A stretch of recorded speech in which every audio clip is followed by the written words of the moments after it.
jadi menteri saya menemukan tiba-tiba 950.000 anak balita dibalik akan divaksin. Itu HP saya itu HP terbuka. Saya sering mendapatkan berita-berita yang sangat rahasia melalui HP itu tanpa saya bisa lacak dari siapa, dan saya tidak pernah melacak dari siapa. Pasti saya buktikan benar apa tidak. Nah, pada suatu saya dapat itu, saya panggil eselon 1 saya yang bagian untuk vaksin. Yuk mau vaksin, memberikan vaksin pada anak balita. Iya Bu. Kenapa kamu memberikan vaksin? Bukankah vaksin diberikan kok ada KLB atau apa? Ya saya hanya meneruskan yang dulu-dulu Bu. Apakah kamu sudah yakin isi vaksin itu? Tidak Bu, katanya sih ini. Apa itu homolog dengan anak-anak kita? Saya tidak tahu. Ini vaksin yang sudah pernah dipakai pada orang apa? Belum. Belum. Jadi anak-anak kita dipakai percobaan. Ya. Oke, sekarang bagian ini, bagian Litbang. Iya Bu, saya itu sudah mau menghadap Ibu. Memang dia mau menghadap saya. Saya ingin menanyakan Bu, ini anak-anak disuntik vaksin dari mana saya tidak tahu. Mereka disuruh bayar. Ini untuk penelitian apa untuk vaksin itu? Sekarang mana vaksinnya? Di sini Bu, ini direktur Bio Farma. Ini vaksin apa? Saya nggak tahu tuh, tiba-tiba diantarkan ke pabrik saya, katanya sih dari Cina, tapi saya telusuri ternyata dari Amerika. Itu vaksin apa? Saya stop. Vaksin itu bawa ke sini, yang di gudang itu pindahkan ke sini di kantor saya. Stop. Pegang 950. Benar, nanti kan yang punya datang pada saya. Benar. Dan saya telusuri dari mana dia ini ya dari funding yang baik hati. Jadi beberapa tahun sebelumnya itu mereka mengadakan survei. Ada H. pylori kita ini biasanya dari tuberkulosis, tapi vaksin itu H. pylori yang Japanese instan nggak beda loh, malah nanti jadi salah. Dan ternyata akhirnya orang asing itu datang pada saya marah. Sebelum saya marah, Ibu, saya pengen mengangkat Ibu sebagai wah ini internasional yang mengepalai wakanya. Nah, nggak perlu deh. Jadi kepala RT juga cukup. Jadi apa namanya, class of apa gitu di dunia. Enggak, saya nggak butuh. Saya sudah cukup sempit untuk ngurus rakyat saya. Kedua, Bu, ini 3 bulan lagi pertemuan internasional di Jakarta loh. Dendanya sekian. Sorry, jangan diadakan di Jakarta. Kalau diadakan di Jakarta, saya pendukung Anda. Saya tidak mendukung Anda. Lama-lama dia, hey, kalau Anda tidak ada ngeyel, Anda akan saya laporkan ke pengadilan internasional. Terus maaf. Kalau gitu gini aja ya Bu, balitanya nggak usah. Itu anak-anak usia sekolah itu kan ada 100.000, yang 100.000 aja deh, coba dia sampai apa? Itu orang baru datang 3 hari kemudian. Dan saya suruh eselon 1, saya bikin surat, bilang menteri saya tidak setuju dan tidak berjalan. Nah sekarang kayak gitu berjalan. Saya melihat running tracks.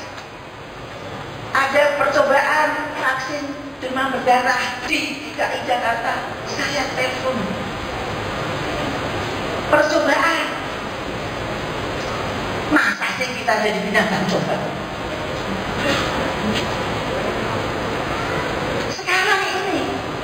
Sekarang ini vaksin yang selain 430 saya larang. Masuk semua. Silahkan.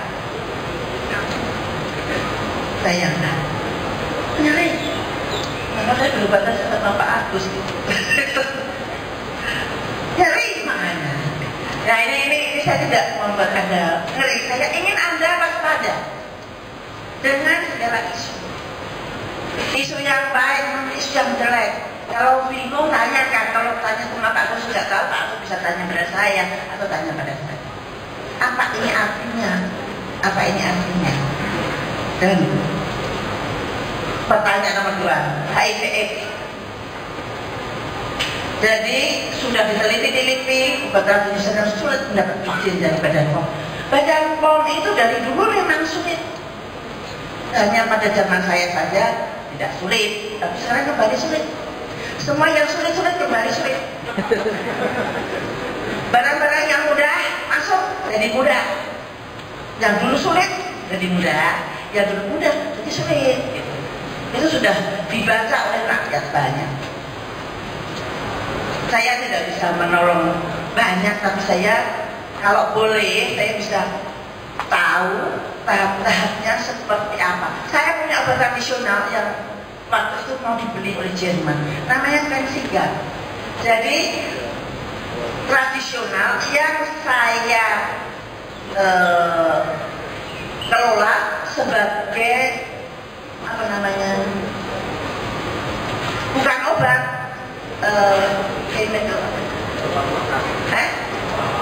fitofarmaka.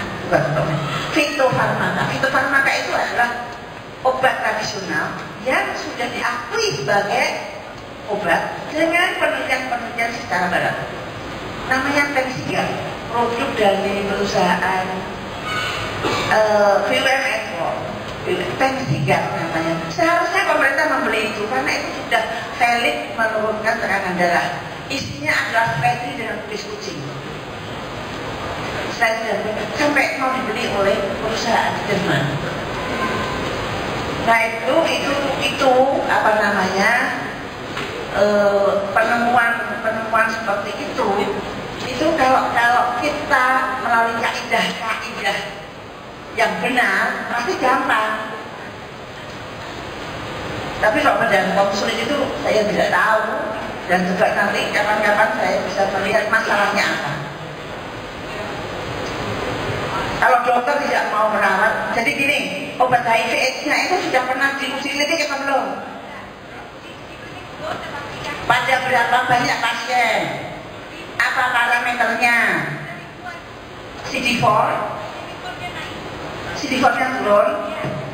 Kemudian bakterinya apa sih, ada apa tidak? Maaf Ibu, salah satu contoh anak saya sendiri. Oh bukan, sorry. Saya tidak mau contoh. Saya tidak mau contoh. Ya. Saya ingin tahu risetnya. Maksudnya, sesudah dapat keluar Badan POM, Dr. Hardy Pranata mau uji klinik. Tetapi mereka itu mengganti saya punya apoteker dengan dirinya sendiri. Bukan itu. Ya. Itu semua tidak ada nilainya untuk diakui. Ya. Contoh 1 anak, 1-2 anak. Tidak ada ribuan sudah. Pasien saya sudah ribuan. Jadi harus ada uji klinik. Makanya saya mau bimbing dia. Bimbing Dr. Agus untuk obat TBC. Saya sangat concern obat TBC tradisional. Karena obat TBC selama ini kita dapat dari santri-santri yang baik hati. Tapi mereka bilang harus pakai cara saya. Jadi ibu harus pakai cara mereka.